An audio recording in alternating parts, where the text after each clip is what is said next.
Yair Villegas Betancourt es de origen colombiano, pero residente en Argentina. Estudió economía en la Universidad Nacional de Colombia. Es miembro de la Iglesia Alianza Cristiana y Misionera. Estudió teología en el Seminario Bíblico Alianza de Colombia. Obtuvo su grado de estudios judaicos en el Seminario Rabínico Latinoamericano en Buenos Aires. Terminó una maestría en teología en el Instituto Bíblico en Buenos Aires. Ha dado cursos en las Sociedades Bíblicas Unidas y en el Instituto Superior de la Iglesia Evangélica Congregacional. Es miembro de la FTL desde el año 2015. Bienvenido, Jair. Te damos este tiempo y gracias por aceptar la invitación. Bueno, muchas gracias a ustedes. Quisiera saber si me escuchan. ¿Me escuchan bien? Sí, te escuchamos muy bien. Bueno, bárbaro. Bueno, muchas gracias a todos ustedes por estar acá. Gracias por a la fraternidad también por haber organizado este evento tan interesante, tan importante. Y bueno, mi tema tiene que ver con la lectura bíblica. ¿Entiendes lo que lees? Así que voy a compartir pantalla, a ver si podemos hacerlo de la mejor manera.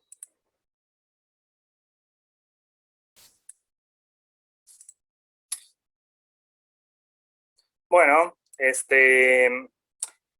la idea es reflexionar un poquito en esto que nosotros llamamos lectura bíblica, ¿no? Ya ha habido otras presentaciones antes en el día de hoy y bueno, se ha reflexionado mucho con respecto a esto de la lectura bíblica, pero bueno, no sobra. Lo que me inspiró en principio a poner este título es esta pregunta que le ocurre a Felipe, o que más bien Felipe hace cuando, no sé si todos conocemos el texto, en el libro de los Hechos, capítulo 8, cuando va el eunuco por el camino y va leyendo la Biblia como cualquier creyente y de repente bueno, el Espíritu, dice el texto, que el Espíritu transporta a Felipe y lo pone al lado del eunuco y le pregunta, bueno, ¿entiendes lo que lees? Y entonces el eunuco va a decir, pero bueno, ¿cómo voy a entender si no hay quien me explique, no?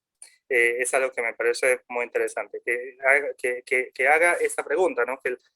Que la Biblia se permita registrar esa pregunta. ¿Entiendes lo que lees? Y también encontramos en el Evangelio de Marcos otra sugerencia, no tanto una sugerencia, pero más bien, o sí, una recomendación que había que tenerse en cuenta en aquellos primeros tiempos, cuando se leían los evangelios en los tiempos de la iglesia primitiva. El texto dice, el que lee entienda. Y entonces, claro, entienda qué, o cómo, o por qué. Entonces son como desafíos que nos propone la Biblia como para que nosotros tengamos que tener en cuenta, digamos, en el día de hoy. ¿Por qué hacerlo? Bueno, el factor tiempo, ¿no? Cada año nosotros somos diferentes. ¿Por qué leer la Biblia continuamente? ¿Por qué leer la Biblia una y otra vez? ¿Por qué volver a leer la Biblia? Cada año somos diferentes, todos hemos cambiado, no somos lo mismo hoy que ayer. Las circunstancias en que vivimos son diferentes, nuestra forma de pensar es diferente. No es lo mismo, ya sabemos, por ejemplo, ya estamos acostumbrados nosotros a esta nueva tecnología, a esta nueva modalidad de presentación que tenemos, ¿no? De hacer las cosas virtualmente. No es lo mismo cómo hacíamos las cosas antes de la pandemia que cómo las hacemos ahora, por ejemplo, ¿no? O sea, las cosas han cambiado. Ha habido nuevos descubrimientos, todo el tiempo ocurren nuevas cosas, aparecen nuevas cosas que no se conocían antes, y frente a eso hay cosas que nosotros tendríamos que poder pensar qué dice la Biblia o cómo reaccionamos nosotros en términos bíblicos frente a eso, ¿no? El mundo cambia, todo va cambiando. Nuestras familias cambian, nuestras formas de ver la vida, como ya lo mencioné antes, va cambiando. Inclusive Con respecto a la misma Biblia, ¿no? Se hacen nuevas traducciones justamente porque las anteriores por ahí se quedan cortas en algunos aspectos. Se proponen nuevas interpretaciones, se descubren nuevos manuscritos, etcétera, ¿no? O sea, todas estas cosas nos ayudan o más bien nos invitan a pensar con respecto a esta necesidad de volver, leer y releer, ¿no? Nuevamente. Ahora, esto parte del hecho siguiente. Yo, bueno, en términos personales, hace un montón de tiempo, hace unos cuantos años, asumí como un compromiso más bien personal de leer la Biblia continuamente, pero toda, completa, de principio a fin, ¿sí? En un periodo de alrededor de 2 años. Y esto lo hacemos con un grupo de hermanos que, bueno, se unen a la lectura y todo. Ahora, yo me preguntaría, en medio de todo esto, ¿no? O sea, si nosotros estamos acá presentes en esta conferencia, si estuviéramos presencialmente entre nosotros, o no, quizás no, podríamos preguntarnos, bueno, no sé, ¿cuántas veces habremos leído la Biblia, ¿no? Completamente, de principio a fin. ¿Cuántas veces la hemos leído? ¿Hace cuánto la leímos la última vez? Si es que hemos dicho un sí a lo anterior, ¿no? ¿Por qué no lo volvimos a hacer? O si lo estamos haciendo. O si lo hemos empezado, ¿por qué habremos abandonado en algún momento, ¿no? O sea, la lectura bíblica, aun cuando nos pareciera algo medio fácil, en realidad no es tan fácil, por experiencia propia, digo yo, es algo más o menos complicado, sobre todo esto de mantenerlo en el tiempo, de modo que uno pueda arrancar al principio y terminar al final, ¿no? Valga la redundancia, ¿no? Que pueda uno comenzarla y terminarla. Que, bueno, no es solamente una cuestión de satisfacción personal, sino que en realidad cuando pasamos por la Biblia nos encontramos con un montón de cosas que muchas veces nos quedan como que no las entendemos. Y entonces nos viene otra vez esta pregunta que nos interpela. ¿Entiendes lo que lees? ¿Entiendes lo que lees, no? Y bueno, como nosotros como protestantes tenemos una relación especial con la lectura bíblica, ya desde Lutero, ¿no? Cuando Lutero abre las escrituras, decimos así, al pueblo, bueno, claro, la gente ahora empieza a leer. Muchos no sabían leer, tienen que empezar a aprender a leer y aprenden a leer en la Biblia. Ahora, esta lectura tuvo sus pros y tuvo sus contras al mismo tiempo, ¿no? Tuvo sus pros porque, bueno, la gente tuvo un acceso directo a la Biblia, pero tuvo también sus contras porque también cada quien interpretó lo que quiso, cada quien leyó como pudo, cada quien entendió lo que pudo, y asimismo se formó toda una cantidad de situaciones, se formó una cantidad de situaciones que, bueno, cuando uno estudia más o menos la época de la Reforma, le cuesta más o menos pensar que en nuestro protestantismo a veces o a veces no, en realidad en nuestro protestantismo tenemos esta historia que a veces no es tan agradable. Bueno, entonces tenemos este gran desafío, ¿no? Tenemos el gran desafío de que el tiempo cambia. El tiempo nos ayuda o nos desafía a pensar diferente cada vez, cada año, y si estamos en diferentes lugares, también, ¿no? Ahora, ¿qué preguntarse? ¿Qué preguntarse cuando uno lee la Biblia? ¿Qué preguntarnos cuando leemos? Al leer, siempre creo que es importante pensar en qué es lo que la gente entendía en aquellos tiempos, ¿no? Y acá hay unas claves de lectura bíblica que me parece que son bastante importantes, ¿no? Por ejemplo, ¿qué idea ofrece el autor acerca de Dios? ¿Qué dice el autor directa o indirectamente acerca de Dios? ¿Sí? ¿Es lo mismo lo que el autor pensaba de Dios o los autores pensaban de Dios en aquella época que lo que nosotros pensamos en nuestro tiempo? ¿Cómo veían ellos el actuar de Dios? ¿Sí? ¿Cómo pensaban ellos que Dios actuaba? ¿Cómo pensaban ellos que ocurría la relación de Dios con los seres humanos? ¿Es lo mismo que pensamos nosotros que lo que pensaban ellos allá? Eso está bueno pensarlo, ¿no? Porque a veces transportamos ideas de los tiempos bíblicos a los tiempos nuestros cuando realmente esas ideas corresponden más bien a esos tiempos y nosotros estamos en un tiempo bastante diferente, con lo cual ya nos desafía a ver qué hacemos con eso. Una segunda pregunta, ¿cómo concibe el autor del texto bíblico al ser humano? ¿Sí? ¿Qué dice, por ejemplo, qué dice con respecto a la humanidad? ¿Cómo cree que es la humanidad? ¿Es una humanidad perdida? ¿Es una humanidad que tiene esperanzas? ¿Cómo es la humanidad? ¿Cómo entiende, por ejemplo, el ser humano a los varones, las mujeres, cómo ve a los niños, cómo entiende el autor a cada uno de estos segmentos sociales, ¿no?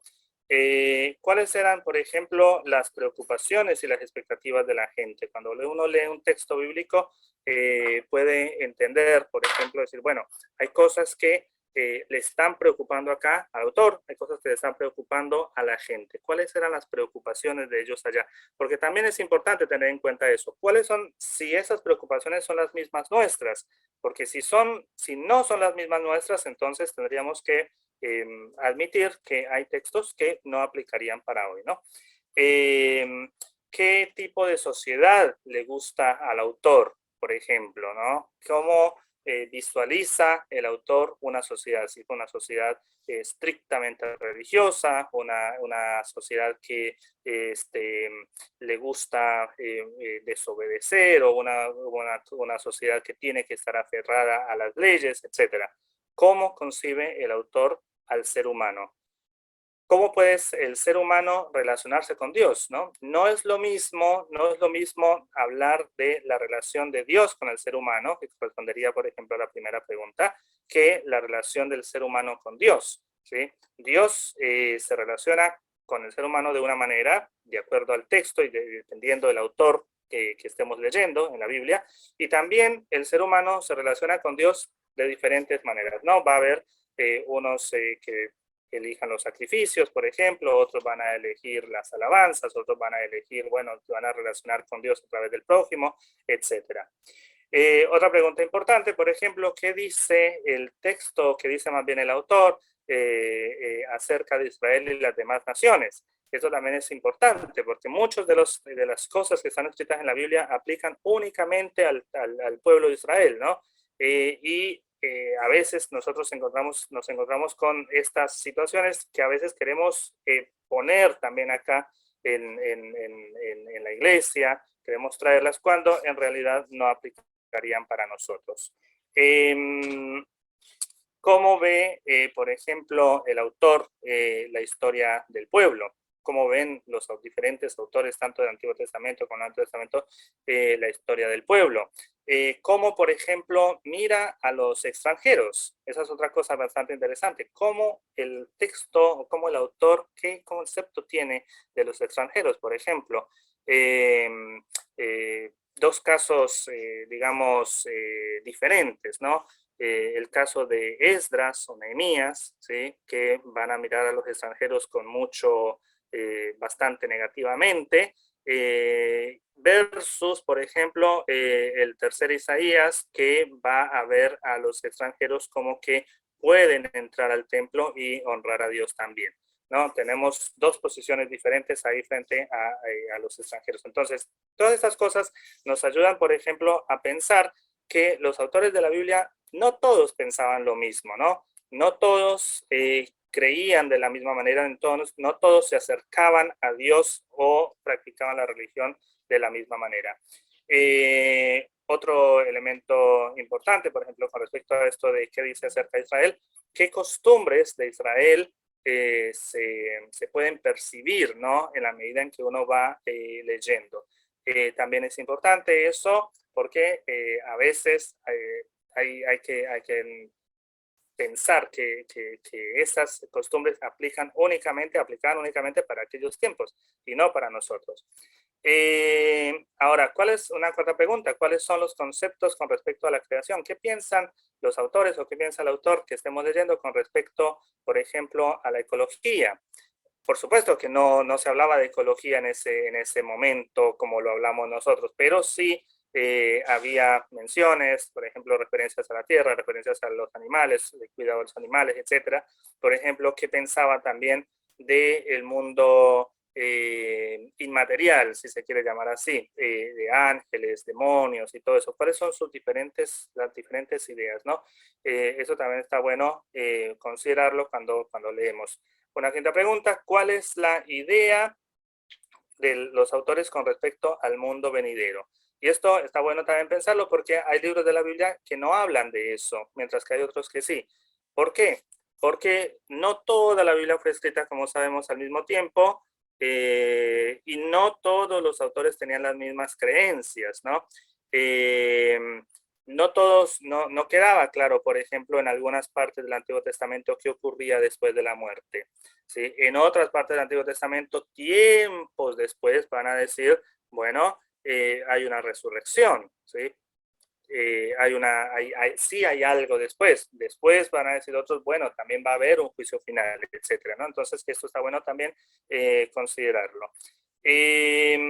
Una sexta pregunta: ¿cuál es la posición del autor frente al templo y la ley de Moisés? ¿No? Por supuesto que si vamos a leer, por ejemplo, un libro de Levítico, el libro de Levítico va a estar muy vinculado con el templo, va a sustentar, va a dar toda la base para los sacrificios y toda esta cuestión. Mientras que vamos a tener otros libros, por ejemplo, como los profetas, que no le van a dar tanto énfasis a la cuestión ritual, sino más bien a la cuestión ética. Van a decir, lo más importante no es lo sacrificial o lo ritual, sino el cuidado el cuidado del prójimo, el respeto a los demás, etcétera, ¿no? Y una séptima pregunta puede ser: ¿qué referencias directas o indirectas hay del texto que estemos leyendo en otros libros de la Biblia? ¿Cómo se citan los autores entre sí? ¿Y por qué se citan entre sí? Cuando se citan, ¿están avalándose unos a otros? ¿Están aceptando lo que el otro dice? ¿O quizás estén diciendo, bueno, fulano dijo esto, pero podríamos pensar en esto otro, ¿no? Hay todas estas cuestiones que también podemos considerar.